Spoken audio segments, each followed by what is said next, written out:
This fic was commissioned by Nate Thibodeau. I actually know how to say it this time. Ha! If you would like to commission your own fanfic reading, check the Google Doc link in the description below.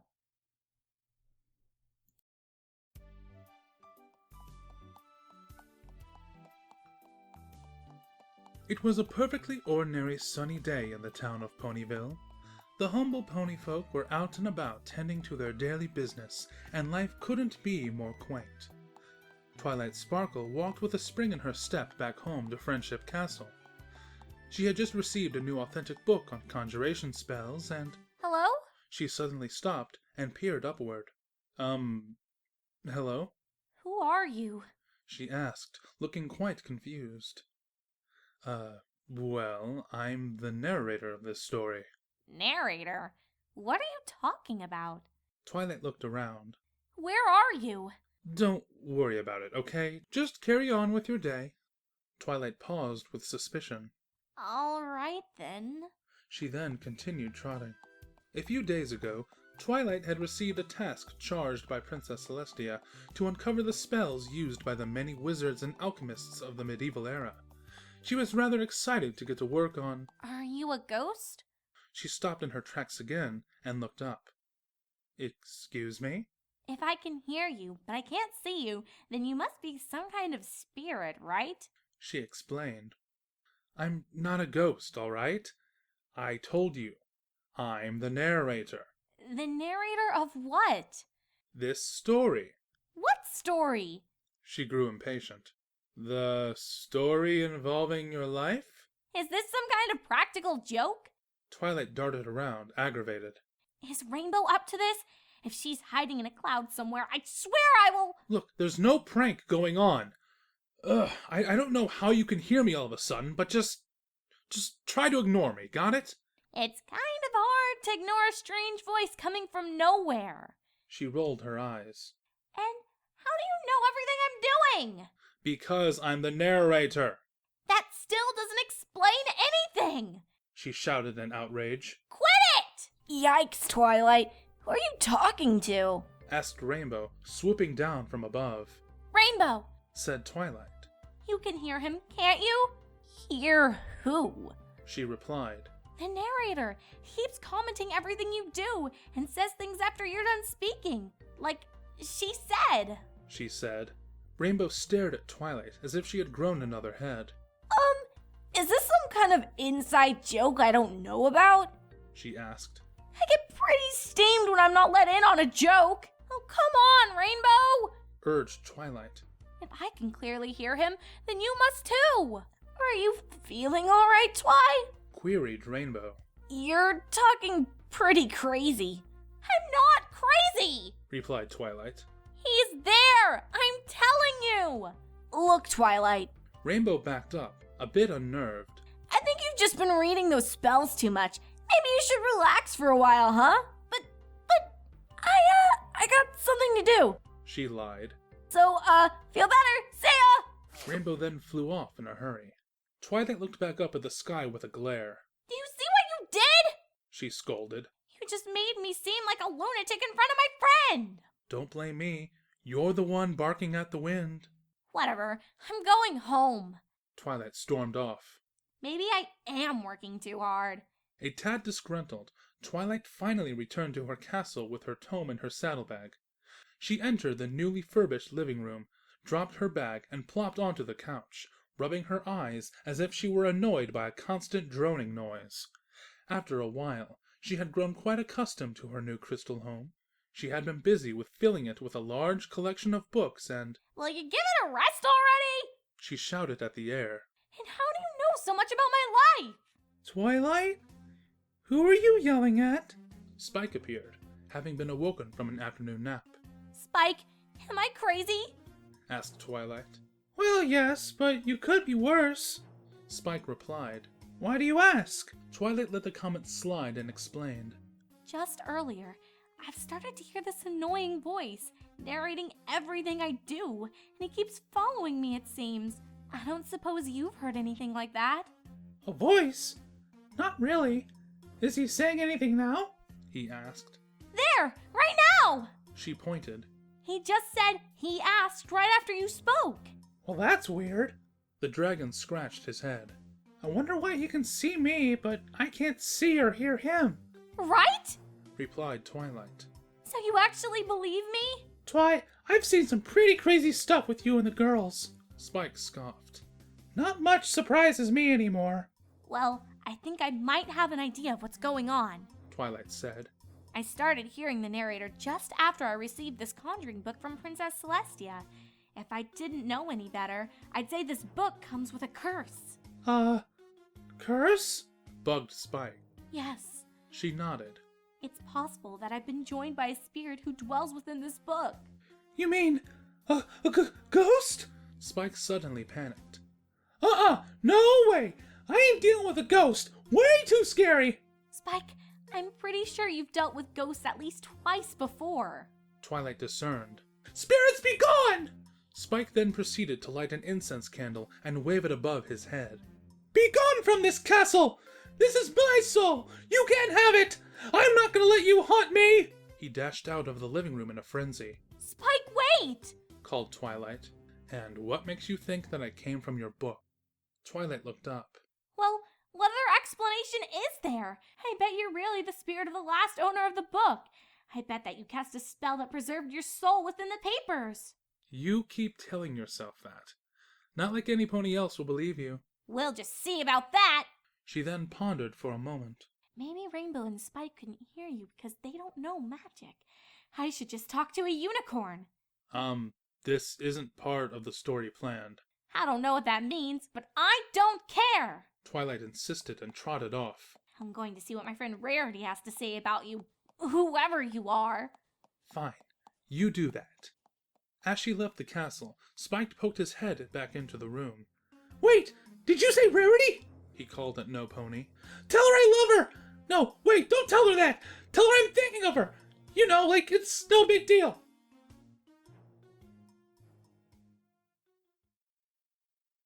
Twilight made her way over to Carousel Boutique in an urgent pace. Upon arrival, she knocked at the door with her large, meaty hooves. What did you just say? She glared. Oh, sorry. Too much fun at your expense? You know darn well my hooves aren't meaty. Twilight, were you speaking just now? Came Rarity's voice as she opened the door. Oh, Rarity! Said Twilight.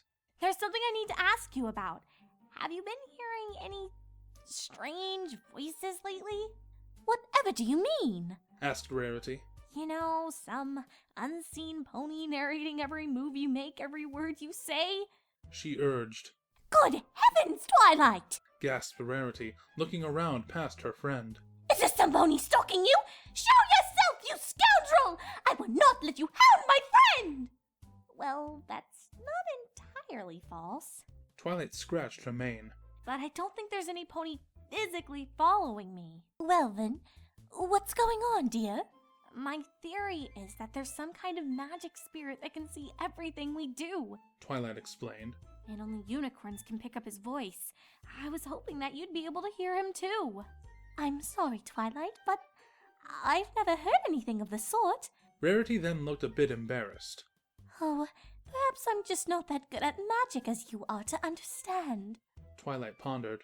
Maybe you just need to hone in on my magic aura. Do you mind if I come in? Not at all. Rarity allowed her friend inside and had her sit on the couch in the lounge. Why don't I get you some tea? She offered. This seems awfully perplexing.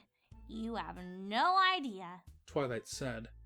As soon as her designer friend leapt into the kitchen, Twilight took time to gather focus for her magic energy as she looked around at the gaudy decor of the boutique. Hey, Rarity's home isn't gaudy. She sneered. You really shouldn't insult ponies who can't hear you. And just how do you plan to stop me?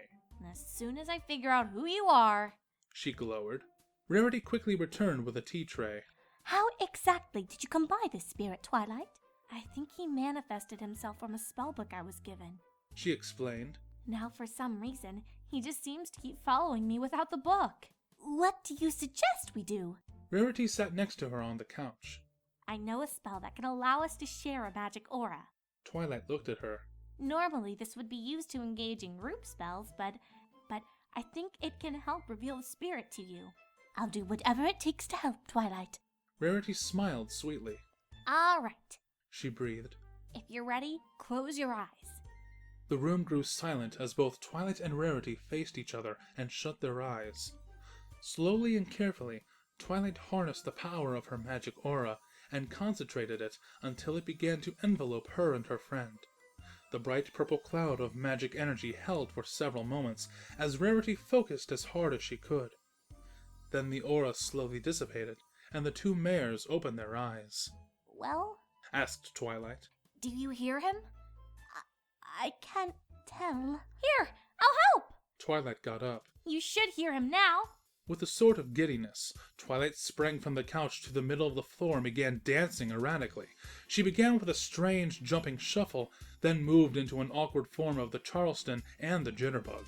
Then she moved more into disco, proceeding with the hustle, the robot, and a roller skate dance without roller skates. She finally concluded with a clumsy slide on her knees and stopped, panting heavily. You heard his voice, right?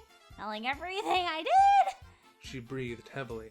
You understand now, right? Rarity stared at her for a moment, a bit shocked. Twilight, I do understand perfectly well now. Really? Beamed Twilight. I understand you are awfully sick and it's affected your brain. What?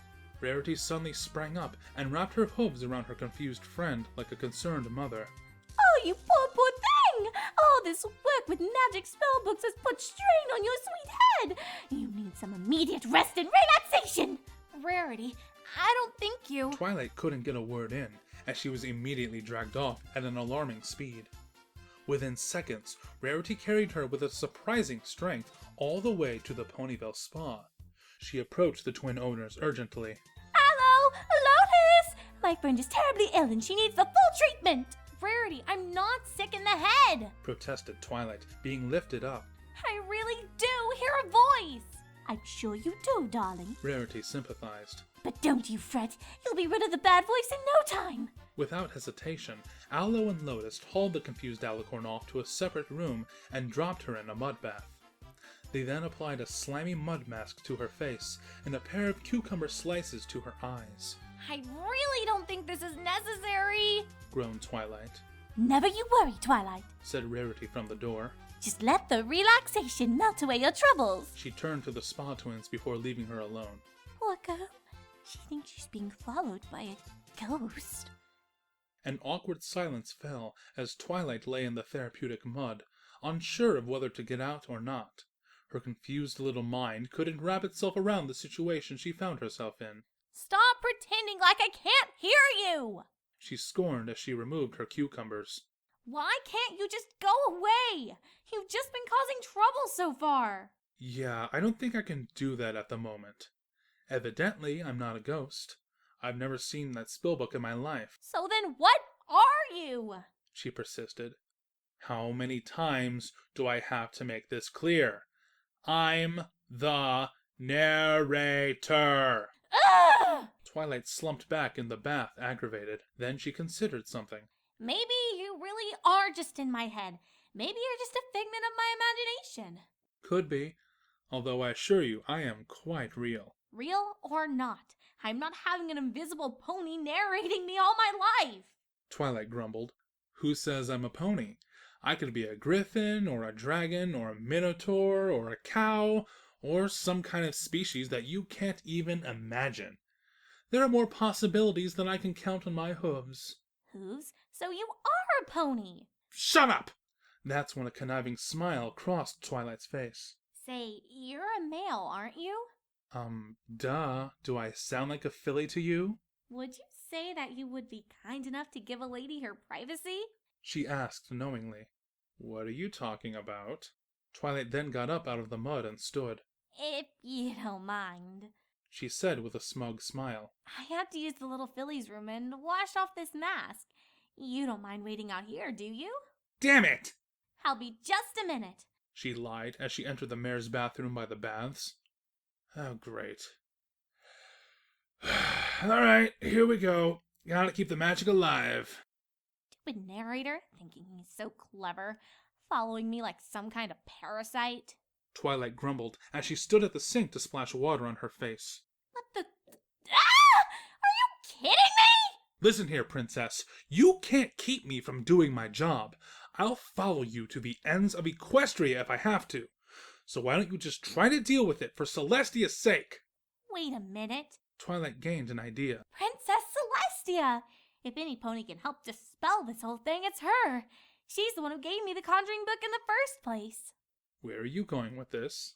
To Canterlot, that's where. She smiled determinedly and prepared to leave the spa. Some pony as powerful as Princess Celestia must be powerful enough to believe you're real. And if she doesn't, well, here's mud in your eye. You know, you may be a narrator, but you should probably leave the puns alone. Fair enough.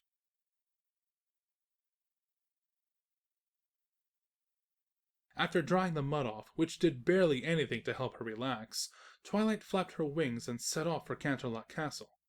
Feeling as though it would help her situation, she brought along the spellbook in her bag, protecting its rough leather binding and yellowed parchment pages. She finally arrived at the pristine castle after nearly clumsily flying into a zeppelin along the way. Hey, cut it out! She scolded. Well, it's true. Twilight entered the castle and walked through its hollowed corridors until finding the graceful Sun Princess relaxing in the lounge, reading with a cup of tea. Why, hello, Twilight. Greeted Celestia, putting down her copy of the Cloudsdale Underground. I assume you enjoyed that conjuring book I sent you. Actually, Princess Celestia, Said Twilight, scratching her head. that's kind of what I wanted to talk to you about. Do you happen to know who owned the book last? Celestia pondered for a moment. I believe it was written by Starswirl the Bearded many centuries ago. She said. But I think he left it unfinished and it became long forgotten. Why do you ask? Well, promise you won't think I'm lying or crazy. She asked hesitantly. After everything you've put up with in the past? Smiled Celestia. I completely trust you, my young friend. Okay, well, ever since I received the book from you, I've been hearing this strange voice commenting everything I do or say. Twilight explained. He calls himself the Narrator, and apparently he's able to respond whenever I acknowledge him. I tried explaining this to a couple of my friends, but they don't believe me. It could just be my imagination, but I swear this has something to do with the book. Celestia paused to think about the problem. You know, I've read about cases like this before. Seriously? Gawked Twilight, elated that the princess actually believed her. It's certainly nothing common. Explained Celestia. But there have been a few instances of unicorns delving into occult spells who, as a result, were possessed or followed by a presence of a spirit. You must have accidentally resurrected one. But that's the thing. Replied Twilight. I only looked through a few pages of the book, but never used any of the spells inside, so I think the spirit must have some kind of connection with the book. Curious. Celestia said. Well, I can tell you're certainly not lying, Twilight, because I too feel an obscure presence around your aura. Say what? You can sense him? Beamed Twilight. Faintly, but yes. Celestia nodded. She then walked over to a fireplace mantel and levitated a small trinket. It was a small glass container decorated with brass supports. Fortunately, I might know of a spell that can extract the spirit from your presence, Twilight. I can make this narrator's soul become visible by placing him in this vial. Whoa, wait a minute. This isn't supposed to happen! You really think it'll work, Princess? Asked Twilight. Have faith, my young pupil. Grinned Celestia. I've dealt with mysterious spirits before. Now, let me just charge my magic. Oh, no, you don't. Concentrating her yellow aura, Celestia cast it upon Twilight in the process of her spell. For several moments, the aura enveloped the young alicorn, and her silhouette seemed to change form. Finally, the aura disappeared and left Twilight just the same, except for a pair of white-feathered wings, sharp talons, and a beak. Said Chicken Twilight. Oh dear! Gasped Celestia. That's not supposed to happen. Again, Celestia recharged her magic and tried the spell again to both change her student back to normal and rid her of the so-called spirit. But instead, all the spell did was replace the chicken feathers with slimy green skin, long springy legs, and a wide gaping mouth. Ribbit. Said Frog Twilight. That's not right either. Celestia tried once more to cast the spell. This time, Twilight was transformed entirely into a purple bison. What's happening? She panicked. Something is wrong, Twilight. Celestia told her. There is some kind of force interfering with my magic. I'll have to give it more strength. She charged up with her magic again, but the spell only shrunk Twilight to the size of a doll. Princess Celestia, please stop! Hold on. The spirit is more powerful than I thought. Celestia began to sweat as she tried the spell again. This time, Twilight was changed completely into Applejack. How in tarnation did I get here? Another attempt, and Applejack was quickly replaced by Trixie. The great and powerful Trixie demands an expletive. Then the presence was taken over by Big Macintosh. Nope. After many more attempts, Twilight was eventually left with 7 extra wings, 3 extra horns, a tail 10 meters long, and mismatched colored eyes. It's not working! She cried as she bolted out of the castle. Twilight, wait! Called Celestia. As she ran out of the castle, the extra appendages disappeared off of Twilight, and she stopped to gather her breath. Oh man, you should have seen the look on your face. Wait, that was you? She glared. How dare you interfere with the princess's magic! Please, I'm not gonna let any pony stuff me into a bottle. Not even your ruler can get rid of me. Oh yeah? Well, I got a little backup plan. She said, determined. Twilight then produced another book from her bag. Let's see how well you narrate me when I'm the one doing the narrating. Oh, this ought to be good. You have no idea what I'm capable of, sweetheart. We'll see. Twilight opened up a page in her novel and read aloud. Daring Do emerged from the downed airplane miraculously unharmed, but her troubles weren't over yet, as she immediately found herself surrounded by the natives of War Horse Island, readying their spears and darts. But Daring knew full well that they were after the sacred stone of fire, and she quickly grabbed it from beneath the rubble. After staring down at her foes, Daring leaped into the nearby river as the natives hurled their weapons in her direction. Suddenly, Twilight put down her book and began to don a French maid's outfit. What the? Where did this come from? Ah! I can't control my body! Really, Twilight, it suits you. Make it stop! She screamed and quickly removed the costume. She gave a heavy, disdained sigh. There really is no beating you, is there? She groaned. Not by a long shot.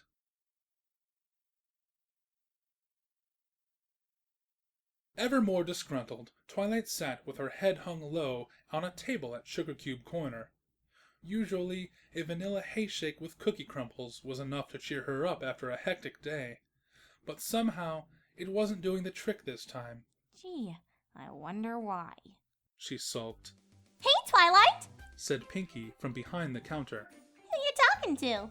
I'm not even gonna bother explaining. Twilight groaned. Oh, wait! You mean the narrator ghost in your head? The pink pony jumped. Yeah. Call me crazy and get it all out of your system. She replied. Oh, don't worry, Twi. I don't think you're crazy. Pinkie joined her. In fact, I hear him too. Twilight beamed. You do? Seriously? Yeah, he narrates everything I say and do as well. Pinkie said. Pinkie, that's such a relief. Grinned Twilight. And I thought I was the only one.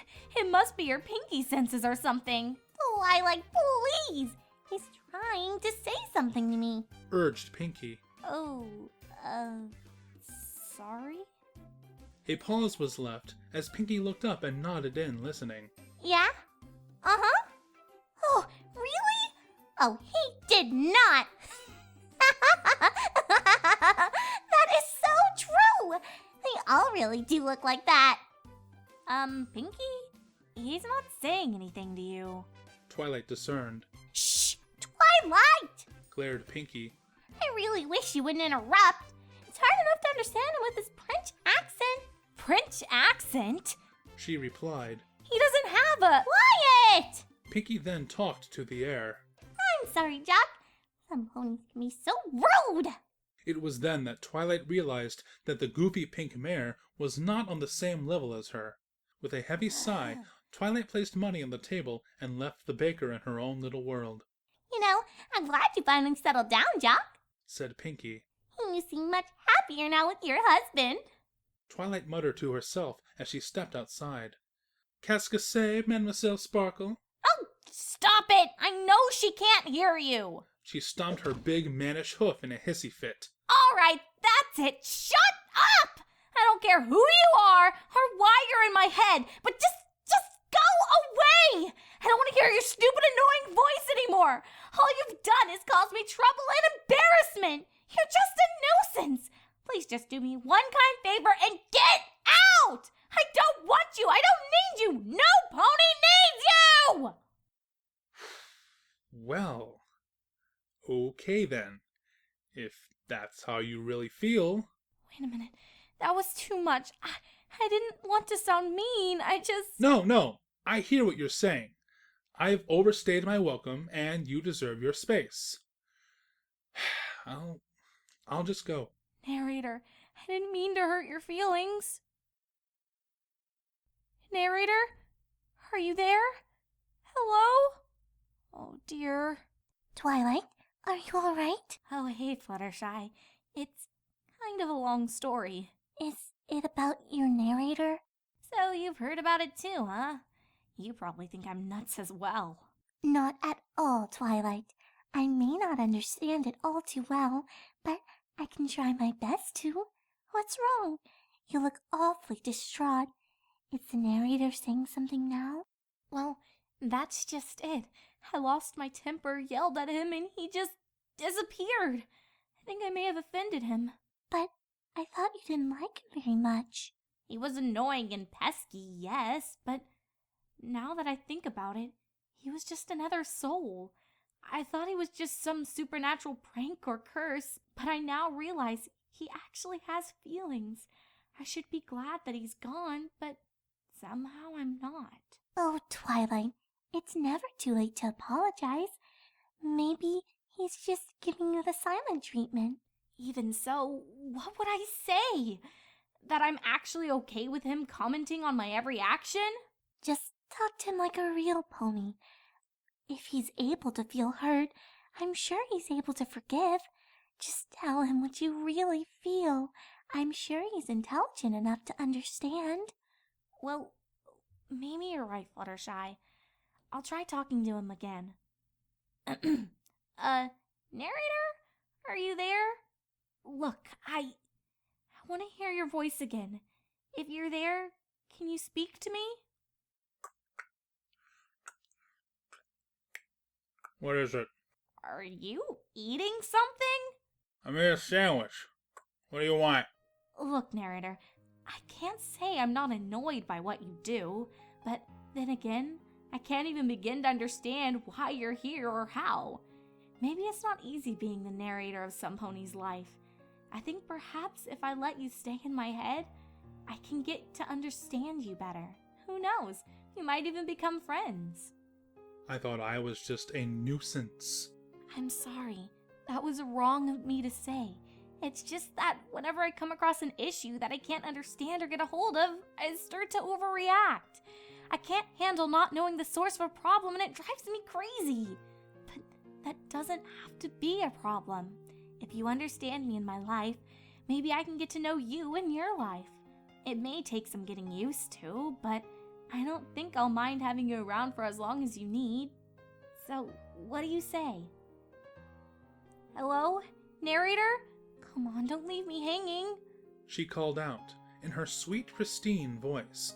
Twilight stretched a smile across her pretty young face. Well now, what's with the compliments all of a sudden? She blushed. Well, I figure if I want to be a narrator, I have to be a gentle colt about it. To be honest, I'm sorry for teasing and toying with you. Sometimes this job gets stressful. I can't imagine, Twilight said. But hopefully I can get to understand. If you'd like to stick around for a while. She fluttered her purple eyes in a knowing manner. You know something? I could have been destined to narrate any pony's life. Any ordinary Joe in Equestria, But you, Twilight, I wouldn't have it any other way. I don't think there's any pony out there who's experienced as many interesting stories as you have. It's like your whole life is worthy of retelling. So really, there's no pony else I would rather narrate than you. Twilight looked away and blushed. That's actually pretty sweet, but I'm really not that special. I beg to differ, Princess. What do we have on tap for tomorrow? Why are you asking me? She winked. You should know all about it. Ah, yes, good point. Twilight had been preparing for a big excursion tomorrow with Princess Luna to find an ancient relic of the Crystal Empire. With a spring in her step, she trotted off with her non-mannish hooves back home to get some shut-eye. Tomorrow would hold more twists and turns for her life. It seemed that every day for this humble yet extraordinary mare was just another great story. The end. Wait, what?